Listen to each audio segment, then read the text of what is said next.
Good morning and welcome back to PhotoJoseph's Photo Moment. We are in the Q&A portion of the show. We have just done a test comparing if we can get 3 different cameras from 3 different camera manufacturers to match using the ColorChecker passport sitting back there in front of Betty. And the results were quite interesting. I think it was quite good. So I hope you enjoyed that. Now we're in the Q&A portion of the show, which means this is the time of the show where you can ask anything you want. Let me switch over to my comments here and let's see what's going on over here. Dennis Linden had a question at the very beginning of the show. So these questions, by the way, do not have to be related to what we just talked about. Obviously, if they can be, that's awesome. But you can ask anything you like. Dennis says, totally off-topic question, but how well or poorly does the GPS from the iPhone app work on the G9? Dennis, this is a superb question. And here's why this is a superb question. I don't actually know. It's funny because I saw you put that question and I thought, you know what? I've had this connected. I've had my iPhone connected via GPS to the G9 and the GH5s for quite a while now. And I see it, it comes up, I see the little thing, it's connected to my phone, awesome. I have not once actually looked for those photos on the map to see if it's working. Silly me. So, on my list of shows to do is a extensive show, which will be broken up into multiple parts, about the app, about the Panasonic app. And that is clearly something that will be covered in there. So, I know it works in the sense of it will connect to your phone, it will reconnect automatically. I power up my G9 and I'll see the little Bluetooth thing after a moment come up and it tells me, and GPS symbol come up, so I know that it's connected, I know that it's getting the data, but I don't actually know how accurate it is. Isn't that funny? I know that I had done some tests with it in the very, very beginning, not with the G9, but with the GH5, when that first came out and this whole capability was there. I did run some tests with it. Now, wasn't much, I just went up and down my street, but it was there and it worked and it was awesome. So I think it's working, but that's really funny that you asked that because I actually haven't really looked. So we'll do that. We'll do that in a future show. Iborg Tech says, we haven't been assimilated. Yes, we have. Is it difficult to color calibrate for several types of indoor lighting situations at once and have good results? Okay, so mixed light, is it difficult to color calibrate, okay, for mixed lighting setup? It can be. But it depends what you're trying to do. So if you've got, so let's think about this in a couple different ways.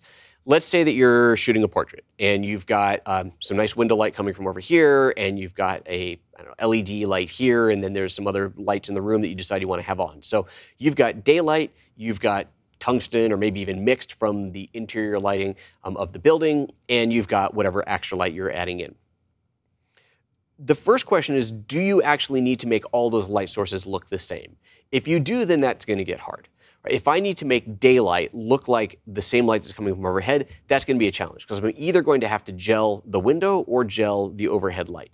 But usually we don't really think that way. We just do a custom white balance setting based off of what that mixed lighting is. And the 5,000 degree light coming from here and the 2,500 degree light coming from here, it balances out into whatever it is. You get a white balance setting off of that. This is where you use a custom white balance on your camera and you get something that is accurate, is technically an accurate white balance for that mixed lighting situation. Now, if you have it where you've got window coming from this side directly and you've got tungsten coming from this side directly and they're not mixing, so now you have 2 different color balances on 2 different sides of your subject, then you're going to have to choose which one you balance to, and either you're going to have to modify those other light sources to make a match, or perhaps this is the look that you're going for. You know, you want to have it. You balance for this and you get a kind of a cooler look over here or whatever the case may be. So that's an option.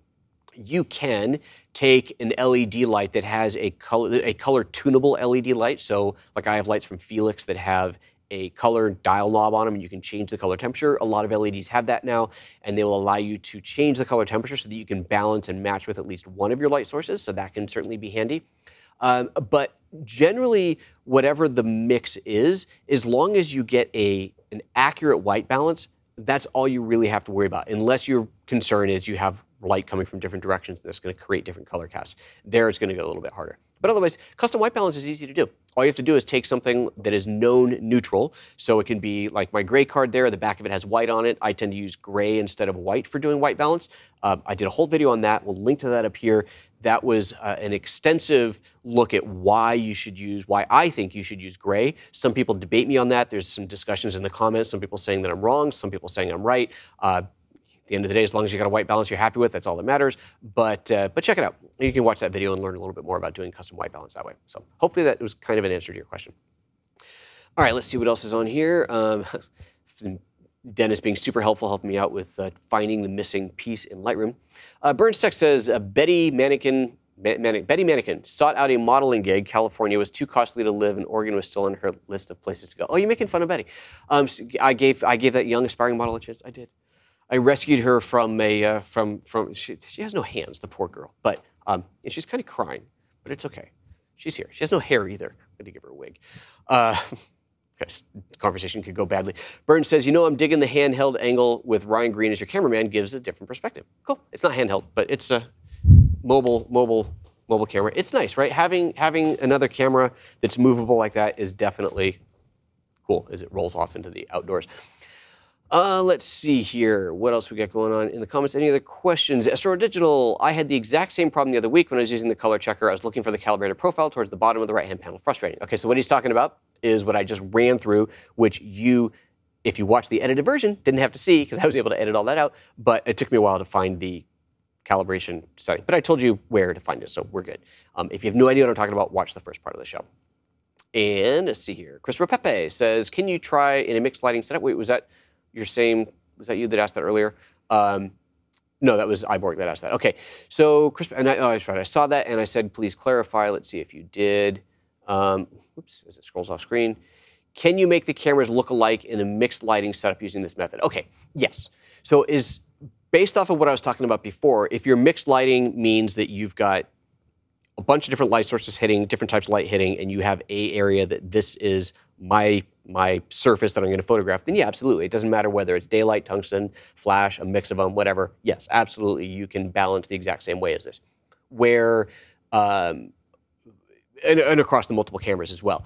If, however, you're in a mixed light setting, like let's say you're shooting a party, and you've got a big picture window with some daylight coming in, there's people standing there, and then towards the back of the room, there's no daylight, it's all incandescent lighting, that's going to be a nightmare. You're going to have different white balance settings across the room, and as you get closer to the window, it's going to go more and more towards daylight. Using something like the ColorChecker Passport is not going to necessarily help in there. Honestly, in a situation like that, I'd just go auto white balance and go for it. But if you had to shoot a room like that with multiple cameras, then sure, I would probably, what would I do? I would probably take pictures in the middle of the room of the ColorChecker Passport, kind of the most balanced. Maybe if I really wanted to have options, I would take one by the window, one at the back, one in the middle, but probably the middles would be the most likely to be the most kind of equal balanced. And then use that profile, just like I made here, use those profiles to balance the three cameras and then have to do custom white balancing across them. But again, I'd have the camera set in auto white balance because auto white balance usually works really well. That's probably how I'd handle that. It'd be a tough one. I don't know if that was really your question or not, but it's an interesting and complex situation, but I think that's how I would do it. Quellcourse says, how would you do color correction for live streaming? Are you talking about like what I'm doing right now? The color balancing that you're seeing right now off of this camera is because this camera, the one you're looking at here, is a ATEM camera for which I have complete color control over. So if I open this up, I have complete control over, there we go, complete control over the look of this camera, the color balancing of it. In fact, here's what I'll do, just to show you. I'm going to copy these settings. Let's go back to the main view. And I can't adjust this and show you this at the same time because I don't have a split screen set up. Actually, I might have a split screen set up for that. Let me see here. I may have, oh, I know it. This will work. Okay, you're going to see oh wait, no, that's wrong. No, too much. Don't worry about it. I'll just adjust it. So I'm going to change one of the color settings. I'll go to my gamma and I'm going to grab red and start moving that. So you see there. So I can do color shifts like so. I can actually grab the color wheel and move it around. So I can do color shifts for this live show because okay, now I got to paste my old profile back in before I totally, there we go.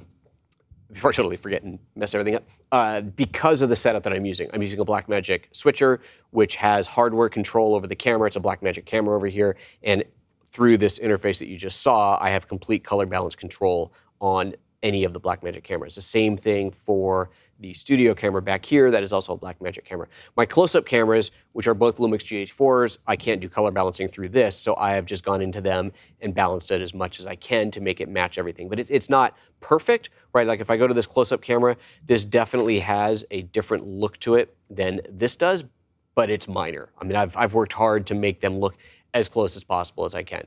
In an ideal world, with all the money in the world, then I would have the exact same cameras everywhere. So I'd have 2 more of the little Blackmagic cameras here and up here so that they were all color balanced identically. But, you know, it's just money.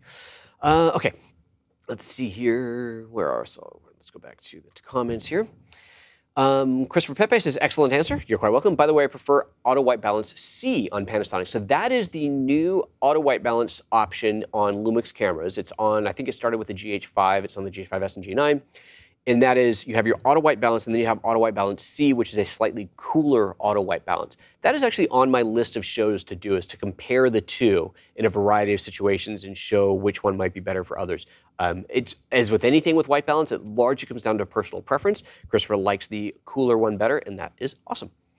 Let's see here. Xavier says, oh, your question, yes. Sorry, there's some. Xavier says, were you able to check if there are more weather-sealed primes for M43? I asked, I got a partial list with a promise to get the rest of the list. There's a catalog that there's a catalog that has it all printed, all this information, and I got like a couple pages of it, but not the whole thing yet. So I'm sorry, I don't have an answer for you yet. I think, though, when you posted that question in the comments, someone else had responded and answered the question. I can't verify the accuracy of that answer, but I am... And I'm sorry, I totally forgot about it. I would have pestered someone to get that to me before today's show if I remembered. But I have a catalog coming to me that's like a nice new Panasonic catalog that shows all the lenses that has that listed. The problem is if you go to the Panasonic website on the lens finder, that is not one of the qualifications you can search by. So it made it hard to, at least at a glance, see what was there. So I'm sorry I don't have an answer to your question.